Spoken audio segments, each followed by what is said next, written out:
harusnya dari awal ini identitas korban dalam arti korban saksi tadi itu mohon disimpan atau dirahasiakan, tidak disebarluaskan begitu.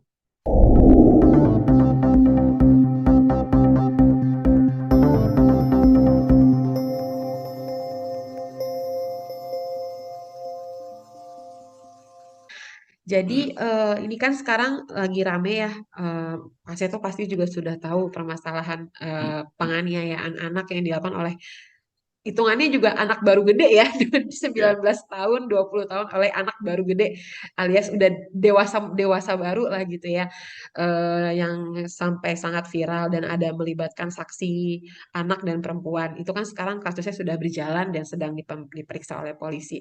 Yang mau saya tanyakan mungkin lebih banyak mengkaji dari sisi anak sih, Kak Seto. Jadi saya mau bertanya kepada Kak Seto yang pertama, sebenarnya apakah memang ada ya Kak, mungkin semacam apa ya istilahnya gangguan atau fase-fase di mana anak itu punya eh, potensi untuk tumbuh kembang menjadi anak yang memiliki tipikal berpotensi melakukan kekerasan seperti yang dilakukan oleh tersangka MDS gitu. Apakah ada permasalahan pola asuh di dalamnya dan itu sebenarnya rata-rata disebabkan oleh apa ya, Kak Seto, karena narsismenya cukup tinggi, sering memamerkan kekayaan di media sosial seperti itu.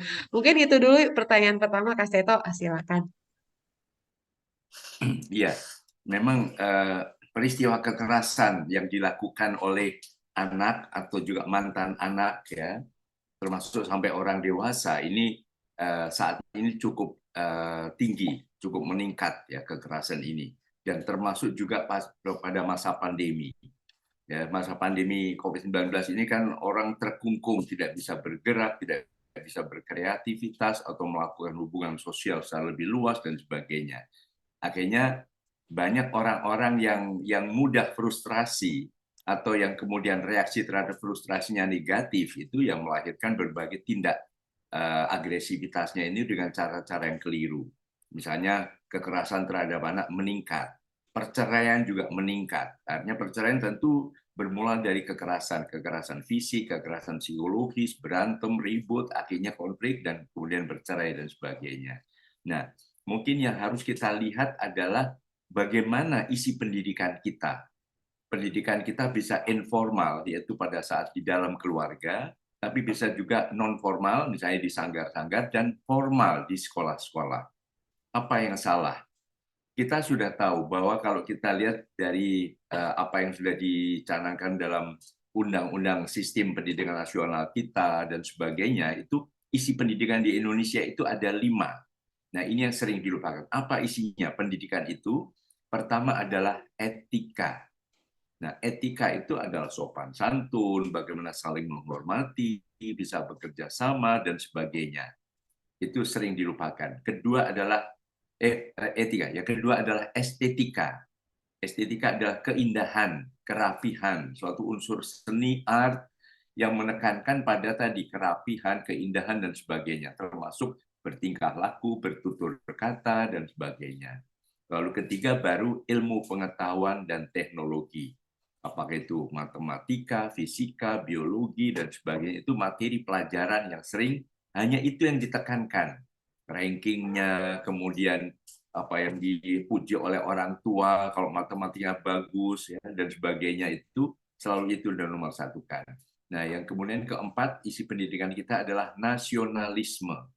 Nasionalisme ini ya selain bangga pada Indonesia sebagai tanah air kita semua, juga nasionalisme itu juga unsur tadi Bhinneka Tunggal Ika, kemampuan untuk menghargai perbedaan, kemampuan untuk di dalam perbedaan itu ada suatu kesatuan begitu. Jadi jangan terlalu menekankan perbedaan, jangan saling membanding-bandingkan, jangan terlalu banyak nyanyi Wongkong ini kok dibanding-banding katanya. Jadi jangan membanding-bandingkan anak-anak juga, wah kamu pintar, kamu kurang pintar dan sebagainya.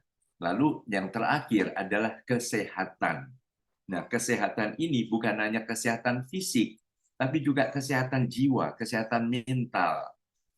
Orang yang sehat mentalnya tidak mudah baper, ya tidak mudah emosi, tidak mudah ya melakukan reaksi-reaksi yang dendam, benci dan sebagainya. Yang semua tentu sudah diajarkan juga dalam setiap agama. Nah, kelima ini terlalu pincang ya, hanya pada ipteknya saja yang terlalu ditekankan. Jadi hal-hal yang tadi etika, mereka yang mungkin kurang pintar tapi sopan santunnya bagus dan sebagainya harusnya mendapatkan penilaian, harusnya juga bisa dijadikan semacam penilaian ranking lah kalau misalnya harus rankingnya, tapi toh sebenarnya ranking itu juga terlalu menjebak ya, seolah hanya satu sisi saja yang dinilai begitu. Tapi tunjukkan bahwa ini juga suatu kebanggaan setiap murid ya, atau setiap anak di rumah. Lalu estetika juga mereka yang pintar nyanyi, yang pintar menari, pintar menggambar, pintar main musik itu juga harus dapat apresiasi. Dengan setiap anak itu bangga pada dirinya, penuh rasa syukur kepada Yang Maha Kuasa bahwa inilah salah satu ciptaan Tuhan yang terbaik dengan keunikan masing-masing. Nah, tadi kalau dilihat dari isi pendidikan, itu semua sudah ada. Teorinya sudah ada, panduannya sudah ada, tapi prakteknya di lapangan juga sering tidak mendapatkan perhatian. Lalu di sisi lain, kita juga punya profil pelajar Pancasila, karakter profil pelajar Pancasila. Nah, itu ada 6. Yang pertama adalah akhlak mulia. Akhlak mulia itu ya tadi etika yang bagus. Lalu kedua, kebinekaan global. Jadi saling berbeda dan sebagainya, tapi semua pada dasarnya sama. Ibaratnya ada, kalau dibandingkan anak-anak itu ibarat aneka bunga indah di Taman Sari Indonesia. Bisa mawar, melati, anggrek, kenanga, semuanya indah. Nggak hanya satu yang indah. Kemudian yang ketiga adalah gotong royong. Nah, kemampuan bekerja sama ini sering dilupakan juga. Kemudian yang keempat adalah kemandirian, ya baik mandiri juga supaya pede juga. Kemudian berikutnya adalah kreativitas, dan yang kelima kreativitas, keenam adalah kritis. Nah, kritis itu juga berani mengoreksi, kritis terhadap sesuatu yang keliru. Ini tidak benar, ini tidak benar. Apa itu dendam, apa itu sakit hati, lalu benci, itu semua intinya sudah ditanamkan pada karakter profil pelajar Pancasila tadi begitu. Nah, tetapi kita juga lihat sendiri sekarang ini orang yang dendam, orang yang benci, misalnya dalam kasus M tadi ya, mungkin dia dendam dengan pacarnya dia dan sebagainya, misalnya itu ada sesuatu yang mungkin nggak bisa terima dan sebagainya. Kadang-kadang ada pria yang semacam demikian atau apapun juga, tapi mudah tersulut emosinya. Jadi kemampuan untuk membangun kecerdasan emosional itu sering dilupakan. Hanya kecerdasan kognitif saja, kecerdasan emosional, kecerdasan moral dan sebagainya kurang ditekankan pada sistem pendidikan kita, baik yang di informal maupun yang formal tadi. Nah, inilah yang akhirnya mengakibatkan yang tadi ya, benci, dendam, lalu kalau sudah marah ya sudah apapun juga dilakukan.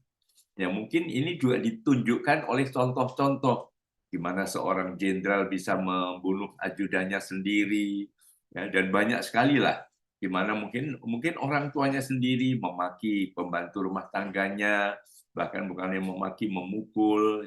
Jadi kurang ada perasaan empati, kurang ada perasaan kasih sayang dan sebagainya ini, atau kekuatan cinta dan sebagainya itu tidak dibangun di dalam sistem pendidikan kita.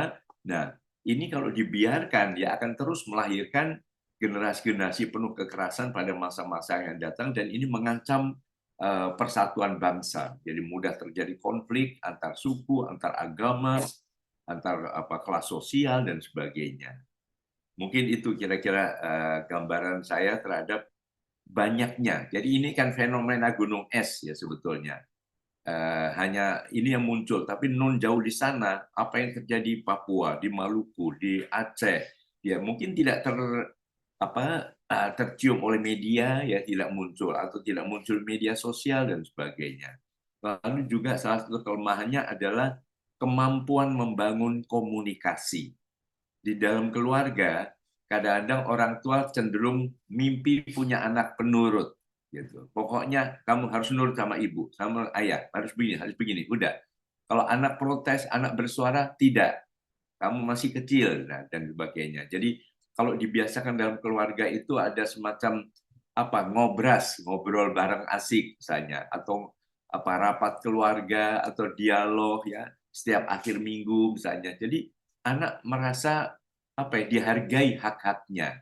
Kan salah satu hak dasar anak adalah hak didengar suaranya kan. Jadi dalam hal ini mungkin perlu tadi dibiasakan membangun komunikasi sehingga kalau ada apa-apa tidak mudah salah paham.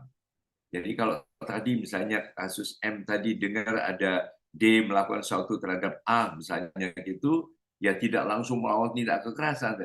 Komunikasi secara baik-baik yang penuh persahabatan.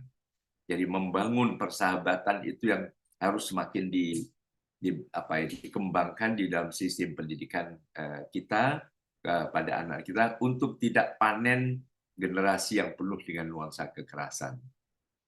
Begitu Kak Glody. Oke, berarti saya mau rekap dikit Kak Seto biar nggak salah persepsi. Intinya sebenarnya substansi tentang anti kekerasan itu sudah ada dalam klausul pendidikan kita di Indonesia gitu ya, Ya, termasuk di sudah ada. Pancasilais tadi ya, Ya. pendidikan Profil Pancasila buat pelajar anak, Pancasila, profil pelajar karakter Pancasila. karakternya, kemudian Mm-mm. kedua isi pendidikan.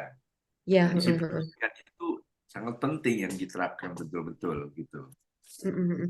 Nah, ini sedikit Kak Seto tadi saya berjalan-jalan di Twitter, di TikTok lebih tepatnya, ada satu artikel yang cukup menarik disampaikan oleh seorang anak mahasiswa psikologi gitu, bahwa ini sebenarnya ada kaitan antara karakter anak yang dibesarkan dengan berkelimpahan harta gitu, dengan kebiasaannya dia untuk narsisme, termasuk dengan memiliki perasaan bahwa status sosialnya lebih tinggi dan memperlakukan orang lain itu di bawahnya dia gitu loh, Kak Seto. Tapi apakah memang riset-riset semacam ini, karena ini dari luar negeri ya Kak Seto, jadi saya tetap meminta dari perspektif yang berpengalaman di konteks Indonesia, apakah memang ada lahir ya sebuah apa sih istilahnya sistem kelas di kalangan anak-anak juga akibat pola didik yang terlalu berorientasi pada materi gitu ya, dari orang tua yang berorientasi pada materi gitu. Gimana tuh Kak Seta? Ya, sebetulnya coba saya sendiri cukup banyak menemui anak-anak dari kalangan menengah ke atas yang cukup bergelimang harta dan lain tetap baik-baik, tetap punya sopan santun, tetap punya etika. Kemudian di sisi lain ada anak-anak yang penuh kekurangan, anak misalnya mohon maaf anak jalanan dan lain kok juga melakukan tindakan yang penuh kekerasan. Intinya adalah mohon setiap anak itu dihargai potensinya. Karena begitu anak tidak pede, tidak percaya diri, dia mencari kompensasi. Kompensasinya apa? Bisa pada kekayaan, bisa pada kekuatan. Nah, kekuatan itu misalnya sebagai katakanlah anak menengah dari kelas ekonomi menengah ke bawah. Kekuatannya, wah, saya preman, ayah saya preman, saya banyak teman-teman, saya bisa melakukan kekerasan begitu. Jadi anak cenderung melakukan suatu kompensasi dengan sesuatu yang mudah dilakukan, yang mengandalkan pada unsur kelebihan yang bukan bagian dari kelebihan dirinya, tapi kelebihan kelompoknya, kelebihan orang tuanya, dan sebagainya. Jadi itulah yang selalu saya anjurkan setiap orang tua temukan keunikan, kehebatan setiap putra-putrinya. Bahwa semua orang itu tidak harus menjadi Albert Einstein, bisa menjadi Pablo Picasso, bisa menjadi Mozart atau Beethoven, bisa menjadi Ronaldo atau Messi, bisa menjadi Michael Jackson, dan sebagainya. Bahwa semua hebat. Kalau di Jakarta, kalau di Indonesia, saya selalu memberi pengumuman ada 5 Rudi yang hebat. Bisa Rudi Habibie, bisa Rudi Khairuddin, bisa Rudi Salam, Rudi Hadiswarno, dan sebagainya. Gitu. Jadi keunikan setiap anak ini juga akan membawa kebanggaan pada setiap diri, manakala mereka bangga, mandirinya kuat, akhirnya pede. Dan akhirnya juga bisa mengikuti hati nuraninya, begitu. Bisa mengembangkan pada aspek-aspek tadi, aspek akhlak yang mulia, etika, nilai moral, dan sebagainya. Jadi ini yang harus selalu ditekankan kepada anak-anak bahwa setiap anak pada dasarnya unik, otentik, dan tidak terbandingkan. Jadi jangan mudah rendah diri, manakala anak rendah diri, kasus-kasus bullying atau perundungan itu juga salah satu alasannya pada anak pelaku bullying itu ya karena tadi rendah diri, mungkin karena kurang pinter, mungkin karena kurang cakep atau apa yang lain lah. Makanya itulah perlunya bagaimana di dalam mendidik anak-anak baik tadi informal di dalam keluarga maupun di sekolah, semua anak hebat, kamu semua hebat. Kamu semua unggul pada bidangnya masing-masing. Bangun rasa percaya diri tadi sesuai dengan karakter profil pelajar Pancasila yang membuat anak mandiri. Jadi kalau tadi jangan mimpi punya anak penurut, tapi anak yang bisa bekerja sama. Nah, bekerja sama ini dilatih dari mulai dalam keluarga, dalam menetapkan aturan-aturan, apakah yang Muslim sholat subuh atau yang Kristiani pergi ke gereja dan sebagainya, itu bukan berdasarkan tekanan atau perintah dari orang tua semata, tapi juga dirasakan ini ternyata dekat dengan Tuhan itu kita lebih tenang, lebih nyaman, lebih produktif dan sebagainya. Nah, itu yang perlu ditekankan di dalam mendidik anak-anak kita. Begitu.